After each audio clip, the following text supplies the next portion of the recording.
Hello मेरे प्यारे बच्चों। मोल, जैसा आप देख रहे हैं वर्ड मोल, हम लोग क्लास 9 से हम लोग को थोड़ी थोड़ी जानकारी दी जाती थी। मोल होता क्या है उसे समझने से पहले एक चीज़ समझिए। जैसे हम लोग शॉप पे जाते हैं, हम बोलते हैं कि मुझे 1 दर्जन संतरा चाहिए, तो गिनती दे देता है। 1 दर्जन के लिए चाहिए, 2 दर्जन के लिए चाहिए, 3 दर्जन के लिए चाहिए। उसको पता था कितनी क्वांटिटी देनी है। इसी तरह से क्विंटल हुआ, किलोग्राम हुआ, अलग अलग यूनिट्स होते हैं। ये मतलब कि सबके लिए यूनिवर्सल होता है, सबके लिए सेम होता है। तो वही छोटी सी चीज़ हमारी केमिस्ट्री में भी यूज होती है, केमिस्ट्री के लाइफ में, और इसको हम लोग केमिस्ट्री में ही यूज करते हैं और कहीं भी यूज नहीं करते मोल। अब किसी ने मान लीजिए आपको डिफाइन करने के लिए कहा तो मोल होता क्या है, तो 1 मोल जो होता है is 1 mole of any substance. किसी भी सब्सटेंस का 1 मोल जो होता है is defined as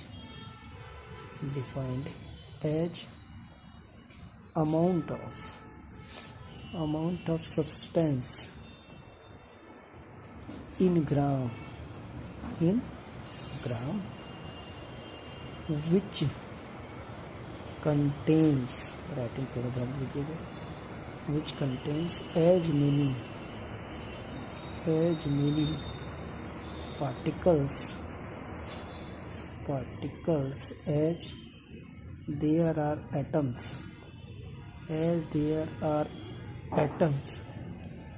in 12 gram of C12 isotopes।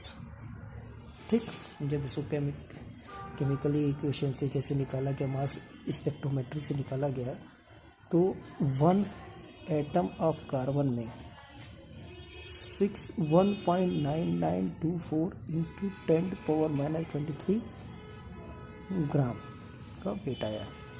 ठीक, 23 ग्राम के पार्टिकल्स हैं, ग्राम आया। तो ये अब यहाँ से जब निकालेंगे तो हमको तो 12 ग्राम में निकालना था, 12 ग्राम के हिसाब से।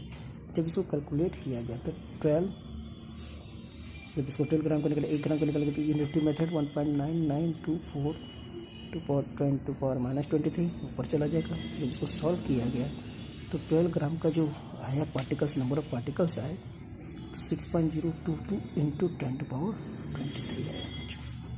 ये लोगों को याद रखना है। यूनिटरी मेथड यहाँ लगाएंगे तो नंबर ऑफ एटम्स पता चल जाएंगे। इतने का हमें डेफिनेशन अच्छे से दिमाग में रखना है। ये हम लोग को बचपन से पढ़ाया जाता है लेकिन क्लियर नहीं रहता है।